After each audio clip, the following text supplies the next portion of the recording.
இன்னொரு வாட்டி நல்லா கேட்டுட்டு புரிஞ்சது சொல்லணும். அப்ப இல்லைன்னா யாராவது ஒருத்தவங்க சொல்லனா எல்லாத்தையும் கேட்கணும். ஒவ்வொரு பாயிண்ட் சரியா? மானானது நீரோடைகளை வாஞ்சித்து கதறுவது போல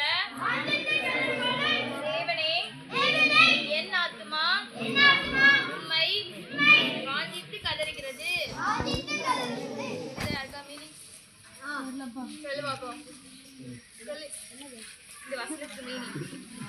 சரி, ஒரு மாடு தண்ணி தாகத்தினால எப்படி நீரோடைய பார்த்தோன்னு டக்கு டக்குன்னு குடிக்குமோ அதே மாதிரி தாவீது சொல்றாரு, என்னோட ஆத்மாவும் எப்போ உங்க சமூகத்துக்கு வருவேன், எப்போ ஜெபம் பண்ணுவேன், எப்போ ஆலயத்துக்கு போவேன், எப்போ உங்க கூட டைம் ஸ்பெண்ட் பண்ணுவேன்னு வாஞ்சித்து கதறுது அப்படி சொல்றாரு.